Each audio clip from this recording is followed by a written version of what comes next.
அனைவருக்கும் வணக்கம். Welcome back to Prema's passion. இன்றைக்கி நம்ம சேனலில் குக் வித் கோமாளி சீசன் 6ல் பிரியாராமன் பண்ண பர்வா கரேலா ரெசிபி அது எப்படி பண்ணுறதுன்னு பார்க்கலாம். இந்த ரெசிபிக்கு பாவக்காய் எடுத்துக்கோங்க. பாவக்காவை நல்லா வாஷ் பண்ணிவிட்டு அதோட ஸ்கின்னை நம்ம நல்லா பீல் பண்ணி எடுத்துடலாம். ஏன்னா பாவக்காவோட கசப்பு இந்த ஸ்கின்னில் தான் நிறையா இருக்கும். இப்போ இதை சின்ன சின்ன பீஸாக நம்ம கட் பண்ணி எடுத்துக்கலாம். இந்த மாதிரி கொஞ்சம் தடிமனாக பீஸ் போட்டுக்கலாம். இந்த பாவக்காய்க்குள்ளே நம்ம ஸ்டஃபிங் பண்ண போகிறோம். நீங்கள் ரொம்ப தின்னாக வெட்டிட்டீங்க அப்படின்னா ஸ்டஃபிங் பண்ண முடியாது. இப்போ இந்த பாவக்காய்க்குள்ளே இருக்கிற ஃப்ளெஷ்ஷும் சீடையும் நம்ம தனியாக எடுத்துக்கலாம். இந்த ஃப்ளெஷ்ஷை மட்டும் நம்ம பாவக்காய்க்குள்ளே ஸ்டஃப் பண்ணுறதுக்கு யூஸ் பண்ணிக்கலாம். இப்போ ஒரு பேனில் 1 டேபிள் ஸ்பூன் எண்ணெய் ஊற்றிக்கோங்க. 1/2 டீஸ்பூன் சீரகம், 1/2 டீஸ்பூன் சோம்பு, இது ரெண்டையுமே போட்டு நல்லா வதக்கிக்கோங்க. இது கூட ஒரு பெரிய வெங்காயத்தை பொடியாக கட் பண்ணி வச்சுருக்கிறேன், அதையும் போட்டு நல்லா வதக்கிக்கோங்க. ஒரு தக்காளியை பொடியாக நறுக்கி வச்சுருக்கிறேன், அதையும் போட்டுக்கலாம். இது கூட நம்ம பாவக்காய்க்குள்ளே இருந்த ஃப்ளஷையும் போட்டு நல்லா வதக்கிக்கோங்க. 50 கிராம் பன்னீரை நல்லா பொடிச்சு வச்சுருக்கிறேன், அதையும் இது கூட சேர்த்து நல்லா மிக்ஸ் பண்ணிக்கலாம். இப்போ நம்ம இதுக்கு தேவையான மசாலாஸ் ஆட் பண்ண போகிறோம். இந்த மசாலா என்னென்ன போட்டிருக்கேன் அப்படின்னு சொல்லி நான் டெஸ்கிரிப்ஷன் பாக்ஸில் மென்ஷன் பண்ணியிருக்கேன், நீங்கள் செக் பண்ணிக்கோங்க. இந்த மசாலா எல்லாமே பச்சை வாசம் போகிற அளவுக்கு நல்லா வதக்கி விட்டுக்கலாம்.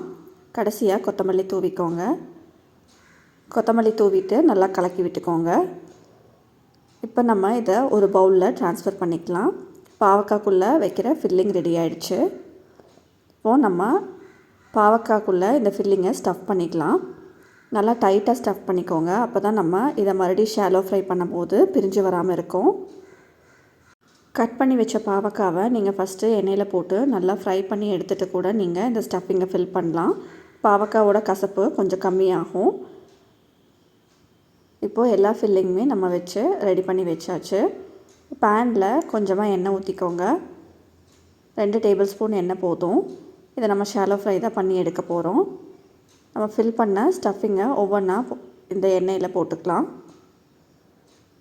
போட்டுட்டு நம்ம இதை 15லேருந்து 20 நிமிஷம் வரைக்கும் நல்லா வேக வச்சு எடுத்துக்க போகிறோம்.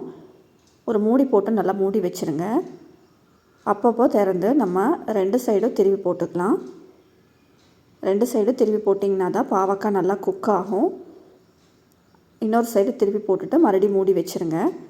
பாவக்காயோட சைட்ஸ் எல்லாமே நம்ம குக் பண்ணணும். அதையும் திருப்பி போட்டு நல்லா குக் பண்ணிக்கலாம்.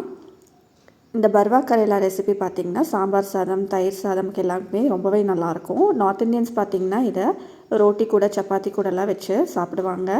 நீங்களும் இந்த ரெசிபியை கண்டிப்பாக ட்ரை பண்ணி பாருங்கள். ட்ரை பண்ணி பார்த்துட்டு உங்கள் ஃபீட்பேக்கை கமெண்ட் பாக்ஸில் கொடுங்க. CWC ரெசிபி எல்லாமே நம்ம சேனலில் இருக்குது, செக் பண்ணி பாருங்கள். நன்றி, வணக்கம்.